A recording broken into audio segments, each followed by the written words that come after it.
Messieurs, dames, bonsoir et bienvenue dans cette nouvelle édition du journal sur IK TV. Un seul titre au sommaire.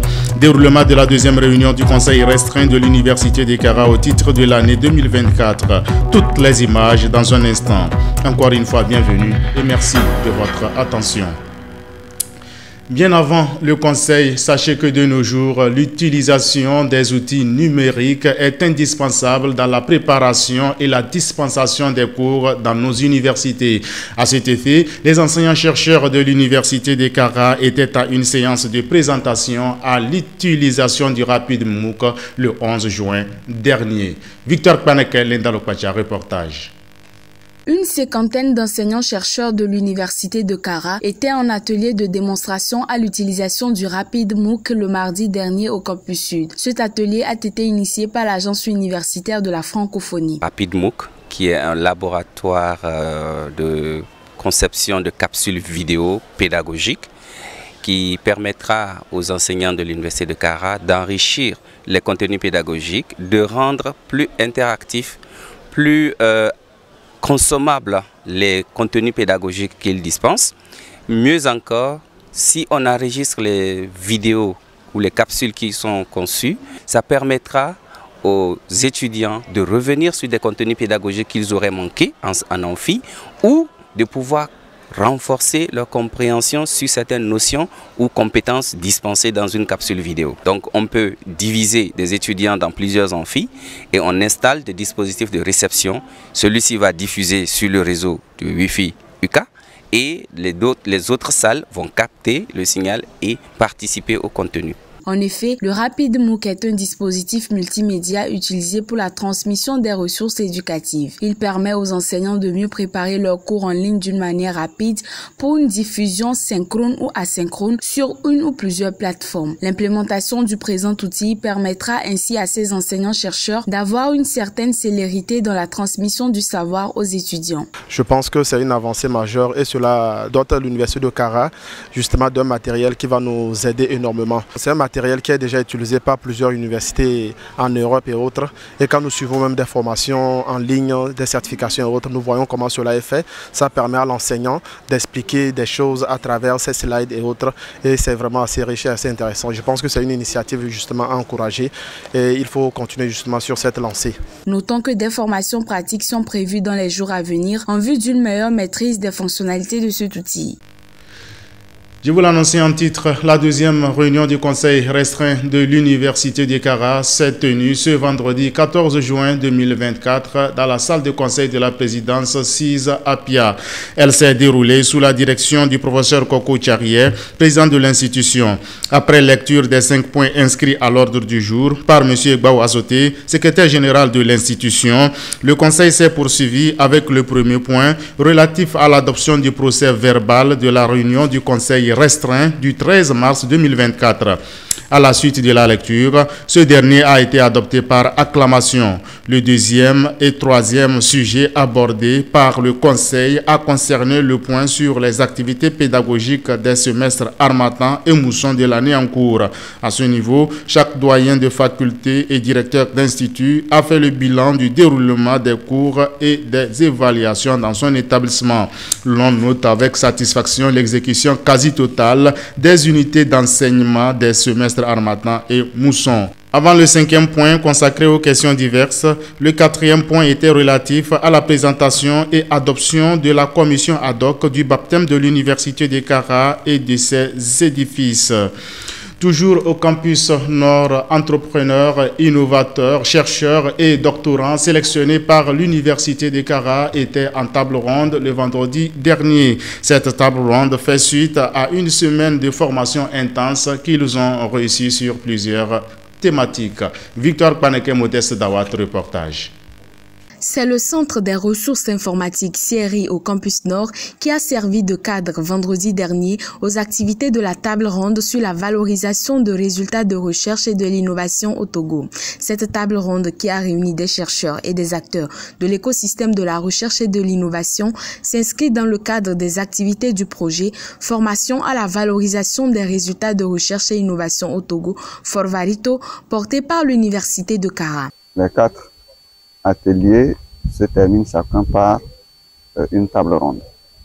Aujourd'hui, cette table ronde est la 4e et donc la dernière qui va sceller donc la fin de la formation sur le projet.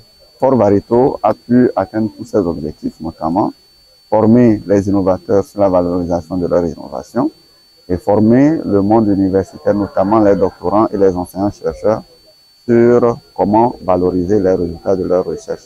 À cette table ronde, des experts dans leur domaine donné ont tour à tour abordé l'état de la recherche au Togo et ses perspectives, présenter les offices de transfert de technologie dans les universités et propriétés intellectuelles. Aussi, l'expérience d'un entrepreneur-chercheur dans le domaine de l'innovation a été partagée avec les participants. La rencontre a été également l'occasion de remettre les attestations de formation aux enseignants-chercheurs, doctorants, entrepreneurs et innovateurs qui ont suivi les sessions de formation en présentiel et en ligne organisées dans le cadre de ce projet. Ce qui m'a motivé à participer à la formation, d'abord on parle de la valorisation de la recherche, c'était juste pour découvrir, dans un premier temps pour découvrir en réalité comment peut-on valoriser une recherche, surtout une recherche en sciences sociales, en sciences juridiques, parce que je suis juriste.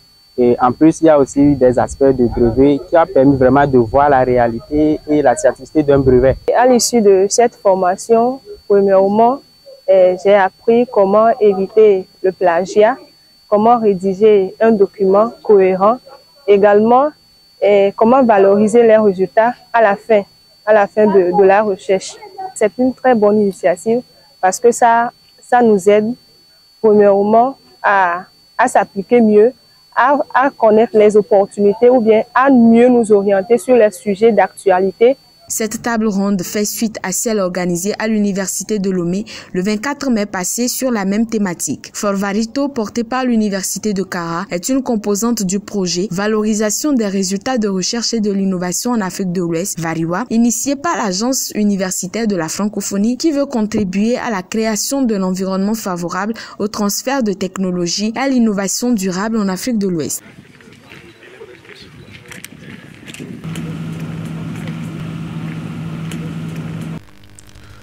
Autre chose, le département de lettres modernes a enregistré son premier docteur formé à l'université de Kara. Il s'agit de M. Tcharebialong Asimti. Il a soutenu sa thèse le vendredi dernier. Jean Patika, Linda Lokwacha, reportage. Texture identitaire et écriture dans l'œuvre romanesque de Nancy Houston, c'est le sujet de la thèse de doctorat unique soutenue par M. Tcharebialong Asimti. Issu du département des lettres modernes, l'impétrant s'est prêté à cet exercice le 7 juin dernier dans la salle American Kona devant les membres du jury. C'est la toute première thèse dans l'histoire des lettres modernes à l'UQA. Et donc mes impressions sont très bonnes. C'est une thèse qui est bien écrite. La problématique est bien posée. Les hypothèses, les objectifs sont bien énoncés, la méthodologie très pertinente. C'est une bonne thèse. Tout naturellement, quand on fait une thèse, il y a toujours des choses qu'on doit redresser après la soutenance.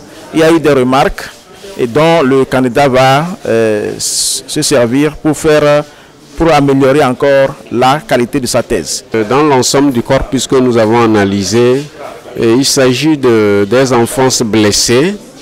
Et tous les personnages sont de petits enfants blessés qui, au cours de leur vie, vont rencontrer toutes les difficultés de leur existence que la thèse lance à la société pour revenir aux valeurs essentielles de vie commune, de protection de l'enfance pour une société à venir. À travers cette thèse, l'impétrant a relevé les conséquences néfastes d'une enfance difficile sur la vie d'un individu. Il rappelle à cet effet à la responsabilité qui revient aux parents dans l'éducation de leurs enfants en vue d'une société saine. Ainsi, la richesse du contenu de la thèse du désormais docteur Tcharebialong l'a valu à l'unanimité une mention très honorable au terme de la séance. Cette thèse a le mérite de conseiller les foyers, a le mérite de pouvoir amener la société à une meilleure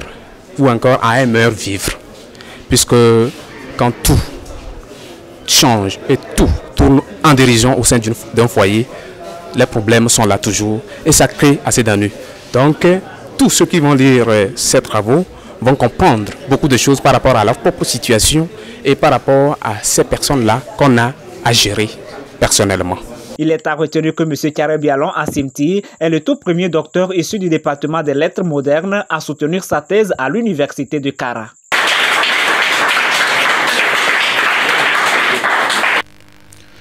Pour finir, retour au campus sud où la première édition de la semaine de l'entrepreneuriat étudiant a tenu toutes ses promesses du 11 au 13 juin 2024. Les activités de cette semaine ont été organisées par l'agence universitaire de la francophonie. Françoise Barota, Fortune Kuyao, reportage.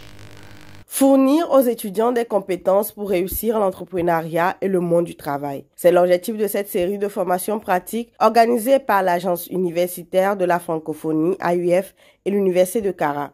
Ces ateliers se situent dans le cadre de la semaine de l'entrepreneuriat étudiant qui s'est déroulée du 11 au 13 juin 2024 à l'Université de Kara. Nous avons organisé cette session pour introduire un peu les activités du Centre d'employabilité francophone plus de l'Université de Kara, afin de pouvoir informer les étudiants de son existence et de la possibilité de son lancement, si tout va bien, avec la direction centrale de l'Université de Lomé.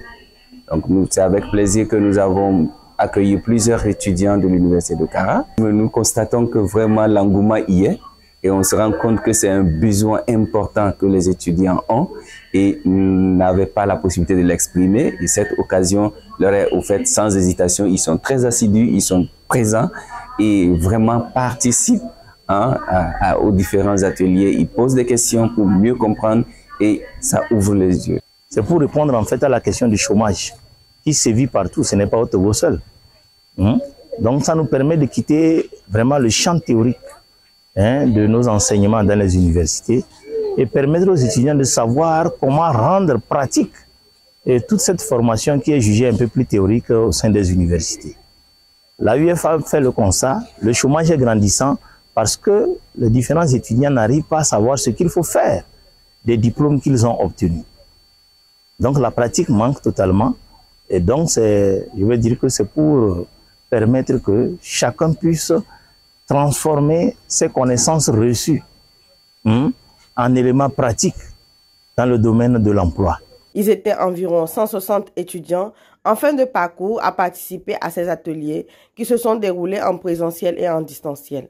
Ainsi, à travers des séances animées par des experts, ces participants ont vu leurs capacités renforcées en technique de communication, d'élaboration des CV professionnels, en technique de rédaction de lettres de motivation, en développement personnel et en technique de rédaction de projets, entre autres. Cette formation est intensément riche parce que c'est une formation qui englobe tous les aspects du métier d'entrepreneur et en même temps, cela nous sert dans notre vie personnelle et la manière dont l'on doit agir dans son domaine professionnel également. Notre formation se déroule bien. On a une formatrice qui est en interaction avec nous. Elle nous pose des questions, nous répondons.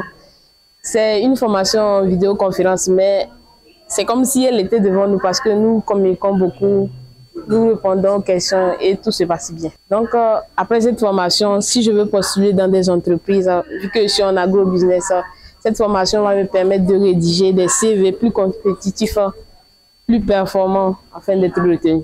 Vivement que ces genres d'initiatives se perpétuent pour une meilleure employabilité des diplômés. Fin de cette édition, je vous en rappelle le seul titre au menu. Le déroulement de la deuxième réunion du Conseil restreint de l'Université de Kara au titre de l'année 2024. Messieurs, dames, voilà, c'est fini pour ce rendez-vous informationnel de la semaine. Merci de l'avoir suivi. Excellent week-end à toutes et à tous. Bonsoir.